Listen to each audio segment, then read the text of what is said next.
माननीय अध्यक्ष महोदय, लगभग 3 घंटे से अब ये चर्चा चल रही है। आज का जो सेशन जो आपने बुलाया, वैसे तो एक स्पेसिफिक एक पर्पज के लिए ही बुलाया गया और वो एक रेजोल्यूशन हमने जो पास करने का अपना मन बनाया सबने, उसके लिए था। और इश्यू तो सदन में जब कभी अलग से सेशन होते हैं उसमें सब करते ही हैं, लेकिन हमने शुरू में आज सवेरे ही बात ये तय की थी कि एक ही विषय पर चर्चा होगी और लगभग 20 से ऊपर, शायद 25 के आसपास वक्ता बोले, सब पक्षों की ओर से बोले हैं। और मैं सबको बधाई देता हूं कि सबने एक प्रकार से इस प्रस्ताव का समर्थन किया है और कोई इसमें किसी प्रकार का कोई अलग सुझाव नहीं आया है। विस्तार से कुछ बातें की गई हैं, मुझे लगता है थोड़े संक्षेप में मैं उन सब बातों के ऊपर जो अभी तक शायद नहीं आई हैं या कहीं कहीं जिसको थोड़ा ठीक करने की जरूरत है। पहली बात तो जैसा मलिक साहब ने बताया कि ये विषय वास्तव में तो 1955 में जब पंजाब के बंटवारे का विषय आया तब से ये शुरू हुआ और प्रारंभ में एक बात बन गई थी कि इसको भाषीय आधार के ऊपर ही और इसका विभाजन कर दिया जाए, हिंदी भाषी एक तरफ और पंजाबी भाषी एक तरफ। अब उसका आगे चल करके सबसे पहले जो मेरे पास डॉक्यूमेंट जो मैंने पढ़ा है वो पढ़ा है मैंने शाह कमीशन का। तो शाह कमीशन जो उस समय कहा गया था उसके अंदर जो एक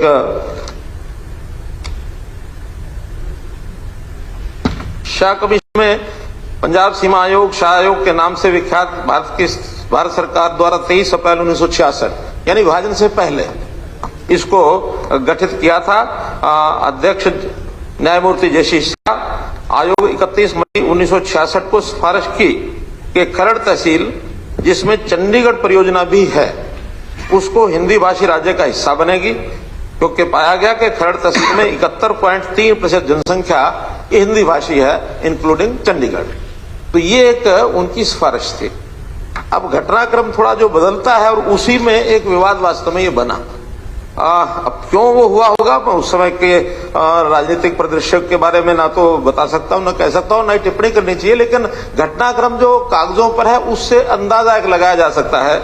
केंद्र सरकार की कैबिनेट का ये मीटिंग होती है 9 जून को, ये 31 मई को और ये 9 जून को, लगभग 8-10 दिन बाद ही। उस मीटिंग में केंद्र के 11 मंत्री हैं, अधिकारी हैं और उन्होंने जो एक फैसला किया, cabinet considered further the recommendations of the Punjab boundary commission in respect of Kharar tehsil and decided that the area of Khad Tehsil included in the Punjabi region should form part of the Punjabi speaking state. The area of Tehsil included in Hindi region should form part of New Haryana state. यहाँ तक तो ठीक है। इसके बाद Chandigarh should be a union territory. ये उसके गठन से पहले का फैसला। It should be the capital of both the new states. The central government should take power to give direction to the new states to regulate the development of controlled area. मैं समझता हूं अगर यहाँ ये चंडीगढ़ को यूनियन टेरिटरी न बनाया जाता, उस समय उस फैसले के साथ उस स्तर में लिखा जाता, शायद निर्णय हो सकता आसान हो गया होता, है सब कल्पना ही।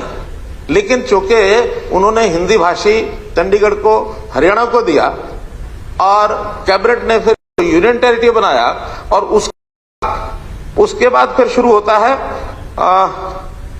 शाह कमीशन के बाद जो 1970 में इंदिरा गांधी अवार्ड। इंदिरा गांधी अवार्ड में एक दिन ये कह दिया गया कि चंडीगढ़ को पंजाब को देना चाहिए और हिंदी भाषी गांव जो है, शायद 105 गांव की चर्चा थी, वो हरियाणा को मिलना चाहिए। तो ये जो 3 घटनाक्रम हुए, शाह कमीशन कुछ और, कैबिनेट में कुछ और फिर इंदिरा गांधी अकॉर्ड उसमें कुछ और, तो जो 3 चीजें अलग अलग हो गई। और इसके बाद मैं समझता हूं कि कई प्रकार के जो भी फैसले हुए या उसमें अलग अलग, राजीव लोंगोवाल समझौता हुआ 1985 में, फिर मैथ्यू आयोग आया और मैथ्यू आयोग ने वो शायद बात उस समय, क्योंकि 10-12 साल के बाद हो सकता है सबने मान ली हो कि ठीक है हिंदी भाषी एरिया जो है वो हरियाणा को मिल जाएगा और चंडीगढ़ यदि पंजाब को जाता है और पानी की समस्या हल हो जाती है तो फैसला हो सकता था। अब वहां एक घटनाक्रम हुआ कंदूखेड़ा का, उस डिवीजन में, क्योंकि कंटिग्यूटी एक उसकी शर्त रखी गई थी कि हिंदी भाषी एरिया जो कंटिग्यूटी विद हरियाणा है वो एरिया उसमें दिया जाएगा। लेकिन इधर पंजाब है, इधर राजस्थान है, बीच में एक गांव है अबोर फाजिलका की तरफ जाते समय वह कंदूखेड़ा, लगभग 3,123 जिसकी आज की पॉपुलेशन है। ये इतना ही बड़ा गांव है, बड़ा नहीं है। उन्होंने उसमें उसको पंजाबी भाषी कैसे हो जाए इसके लिए प्रयत्न पूर्वक उसको पंजाबी भाषी करवाया गया। अभी पिछले कुछ दिनों में एक रिपोर्ट छपी है इंडियन एक्सप्रेस में। इंडियन एक्सप्रेस में एक जगह ये लिखते हैं, Kulwant Singh 58, a panchayat member recalls how the leaders camped in the village school and he was at beck and call. Entire night we went around reminding the village residents that we are Punjabis. Unfortunately, आगे वो ये कहते हैं कि Unfortunately successive governments have failed us, क्योंकि उस समय कुछ वायदे किए गए उनके साथ और उन वायदों में जो वो कहते हैं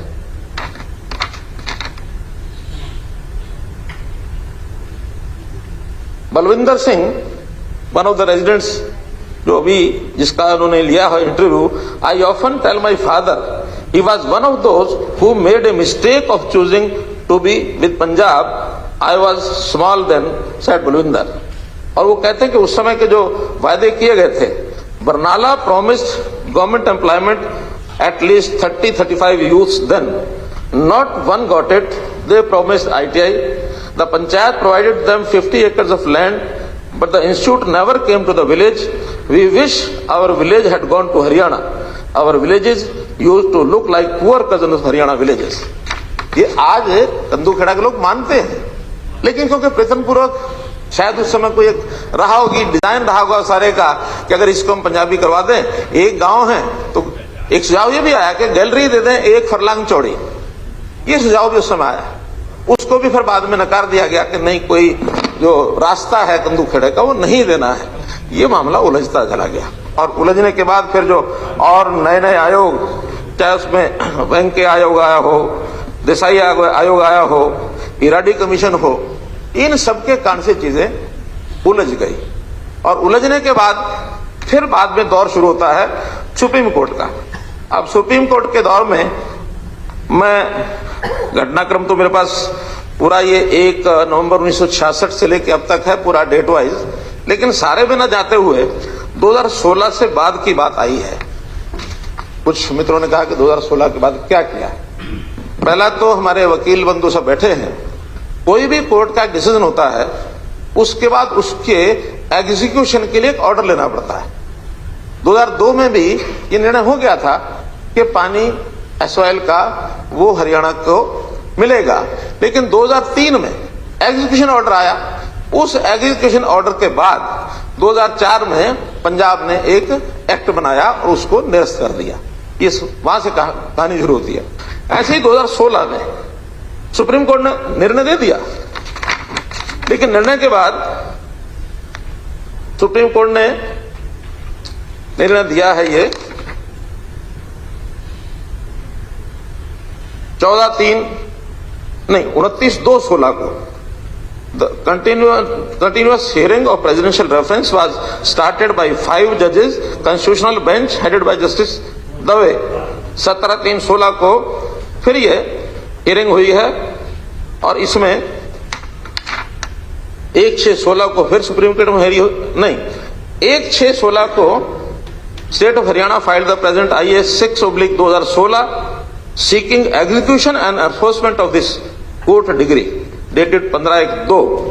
क्योंकि हमने तो जब निर्णय दे दिया तो 15/1/2 के एग्जीक्यूशन का दोबारा से और वो ऑर्डर इसलिए लेना पड़ा कि वो 2004 में वो समाप्त हुआ, क्योंकि सुप्रीम कोर्ट में केस चला गया, उन्होंने उसको रद्द कर दिया।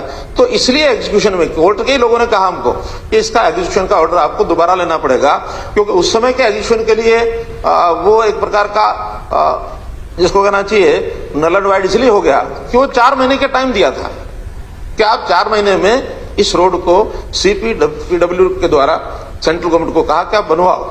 क्योंकि 4 महीने बीत गए, 2 सप्ताह बीत गए और नया 10 साल का सारा समय निकल गया, तो इसलिए एग्जीक्यूशन ऑर्डर दोबारा लेना पड़ेगा कि कौन इसको एजेंसी बनाए। और 2016 से उस समय से लेकर के कुल घटनाक्रम इसमें 41 घटनाएं लिखी हुई हैं और इस 41 घटनाओं में 21 बार सुप्रीम कोर्ट में डेट्स लगी हैं और उस पर लगातार हम प्लीड कर रहे हैं, लेकिन सुप्रीम कोर्ट में आखिर में आकर के उन्होंने एक स्टैंड ले लिया कि आपस में सहमति से इसका फैसला करो, जिसमें केंद्र सरकार, हरियाणा सरकार, पंजाब सरकार, और एक ऑर्डर तो लास्ट का ये है कि पंजाब और हरियाणा के सीएम बैठ करके इसका कोई रास्ता निकाले।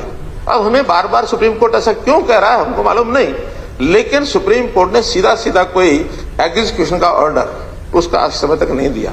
लास्ट अगस्त 2020 में जब सीएम पंजाब को बार बार बुलाने के बाद भी वो नहीं आए और आखिर में उन्होंने कहा कि देखिए अब कोविड शुरू हो गया है, क्योंकि कोविड का 2020 में शुरू हो गया था, अब हमारा बैठना इसलिए संभव नहीं है। वो बैठना नहीं चाहते थे।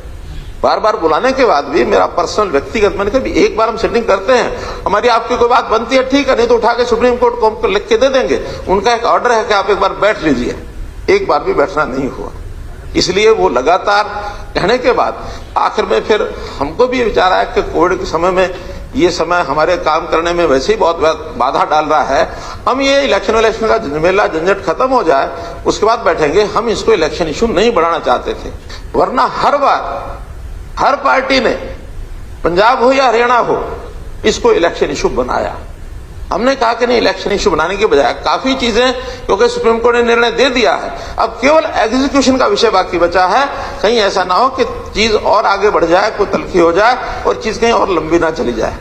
आज नई सरकार ये आई, हमारी अपेक्षा तो ये थी कि कोई भी नई सरकार आती है उसको नए सिरे से पूरा अपना कामकाज करने का तरीका अपना ढूंढना चाहिए। पुराने सरकारें जो रहती हैं, पुरानी पार्टियां रहती हैं, उनका कहीं ना कहीं कोई बैकग्राउंड में कोई एक धारणा बनती है, उस धारणा में कठोर हो जाते हैं, अपने अपने स्टैंड पर अड़े रहते हैं। लेकिन इन्होंने जिस प्रकार से आते ही किया है, कुछ ना कुछ क्वेश्चन जरूर खड़ा करता है कि 4 दिन की सरकार ने आते ही क्यों किया है। जो किया है, मुझे लगता है कि अब ये दिशा बन गई उनके करने के बाद। आज कम से कम पूरा हरियाणा, जैसे सबने कहा कि अब तक जो हो गया हो गया, अब इसको हम कैसे लाइन पर लेकर के आए। मुख्यमंत्री जी, जो आपने कहा है ये ठीक है, आप उस मीटिंग में थे जब ये आप फैसला आया था सुप्रीम कोर्ट का, कॉन्स्टिट्यूशनल बेंच का। उसके बाद हम राष्ट्रपति जी को भी मिले थे, और नहीं बता रहा, उसके बाद थे, उसमें आप भी थे, और सुप्रीम कोर्ट के वकील भी आए थे। जब ये बात हुई, आपने सवाल पूछा, उन्होंने कहा ये ऑर्डर फाइनलिटी ले चुका है, तो एग्जीक्यूशन का कोई मतलब ही नहीं। अब तो कंटेम्प्ट ऑफ कोर्ट इनके खिलाफ बात बनेगी, एग्जीक्यूशन का इम्प्लीमेंटेशन की बात है। ये विषय उठा साहब ने उस समय भी उठाया था, लेकिन हमारी जानकारी, हमने एजी साहब से भी बात की, बाकी सबसे भी की, उन्होंने कहा कि नहीं, आपको एग्जीक्यूशन एक बार ऑर्डर लेना ही होगा, बिना इसको, क्योंकि हम खुद तो कर नहीं सकते।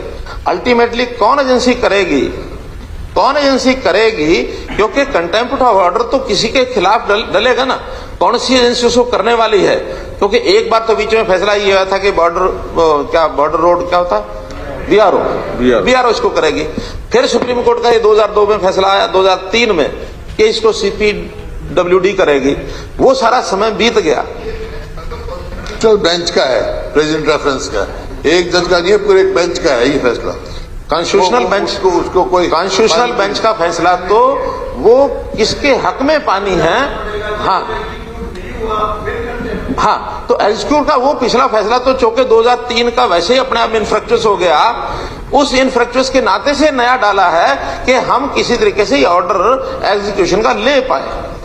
तो ठीक है, फिर एक बार सलाह करते हैं। तो उसके बाद तो मैंने बताया ना कि 41 बार सुप्रीम कोर्ट अलग, ऐसे पंजाब सरकार का भी रोल रहा, प्रेसिडेंट के पास भी सभी हम लोग गए, बाद में राजनाथ सिंह जी होम मिनिस्टर थे उस समय, उनके पास भी गए, government of India, government of Haryana, government of Punjab, इनके सेक्रेटरीज की एक कमेटी बनी, उनकी मीटिंग्स हुई, और अंतोगत्वा अब हमें लगता है कि ये सरकार के लेवल पर भी फैसला नहीं हो सकता, ये कोई मुख्यमंत्रियों को मिलने से भी नहीं हो सकता। अंतोगत्वा सुप्रीम कोर्ट से हमको ये एक ऑर्डर एग्जीक्यूशन का लेना है, उसके पीछे हम सब लगेंगे और लग करके उसको लेंगे। क्या करें मुख्यमंत्री जी, इस इश्यू को लेकर के हम राष्ट्रपति से भी मिले थे और उसके बाद होम मिनिस्टर से मिले। जिस दिन होम मिनिस्टर से मिले उस दिन सेंटर के भी एडवोकेट आए हुए थे और हम अपने एडवोकेट भी यहां से लेकर के गए थे, और जब उनके सामने सारी बात रखी थी उस वक्त ये कहा गया था कि जो एडवोकेट सेंट्रल गवर्नमेंट की तरफ से है उनसे पूछ लिया जाए भी इसमें कोई कानूनन अड़चन है क्या। और जब उनसे पूछा राजनाथ सिंह जी ने तो उन्होंने ये आगे से चल करके कहा था कि इसमें कोई कानूनन अड़चन है ही नहीं। अब तो आपने फैसला लेना है कि इस नहर का निर्माण हमने कब शुरू करना है। ये चीज तो बाद में आई है जब हमने उसको डिले कर दिया। अगर हम उस वक्त सेंटर की सरकार से प्रधानमंत्री जी से मिल करके और उस नहर के निर्माण को शुरू करवा देते तो आज ये विवाद होना ही नहीं था। ये बात तो उस दिन जब हुई है तो उस दिन ये बात मानी गई है बाकायदा तौर पे, आपने भी मानी और सेंट्रल गवर्नमेंट ने भी। बैठिए देखिए, पहली बात तो ये है कि एसवाइल खोदने का काम हम जाके कर देंगे, ये तो एक पॉलिटिकल मूव, जैसे कसी लेकर के हम पहुंच गए और वो पॉलिटिकल मूव है, चला लेंगे उसको। वो प्रचार चाहिए नहीं, वास्तव में एसवाइल चाहिए। और आप सीनियर एडवोकेट्स 2, 4, 5 ठीक है, आके हम भी चलेंगे, आप भी चलेंगे, एडवाइस लेके। मेरा ये विचार है कि वो ऑर्डर फाइनलिटी ले चुका है, कोई मतलब एग्जीक्यूशन की बात नहीं, इम्प्लीमेंटेशन की बात है। मैं आपको मैं आपको ये बहस का विषय नहीं है क्योंकि आज मामला दूसरा है। तो एडवोकेट ऑन रिकॉर्ड बता रहा हूं आपको, advocate on record was Shri Anish Kumar Gupta, advocate on record submitted a letter on dated 12/10/18 in registry for early listing of the case, क्योंकि वो जो हमने 2016 में लगाया था इसके लिए एग्जीक्यूशन के लिए, उसकी अर्ली हेरेंगे। लेकिन अभी कोर्ट के उसमें लास्ट अब यही था कि आप लोग आपस में कुछ कर सकते हो कि नहीं, वो हम लेटर लिखने वाले हैं कि देयर इज नो स्कोप कि आपस में बैठ करके हम कर पाए। विषय तो यही है कि हमारा ये स्टैंड होना चाहिए, बैठने का कोई मतलब नहीं, जब फाइनलिटी हो चुकी बस हम किसी के साथ नहीं बैठेंगे। अब कोई बैठने का कोई कारण नहीं होना चाहिए, ये हम इम्प्लीमेंट करवाओ। तो इसमें ये हम स्टैंड लेंगे। बहस का मुद्दा नहीं है अपने। अब there is no scope of sitting together. Experts जो है एडवोकेट्स, उनसे सलाह ले लेना। तो इस विषय में इतना ही है। नहीं, ऐसा नहीं है। इम्प्लीमेंटेशन का कोई तरीका तो निकलेगा ना, इम्प्लीमेंट कौन करेगा? हाँ, करेंगे। हाँ, करिए। 2002 के अंदर हरियाणा स्टेट के फेवर में जब मैंडेटरी इंजेक्शन डिग्री अलॉट हुई और उस डिग्री के अंदर जो डायरेक्शंस हुई, मैं वो डायरेक्शन 2 मिनट के लिए ज्यादा टाइम लूंगा। नहीं, दैट्स ए डायरेक्शन।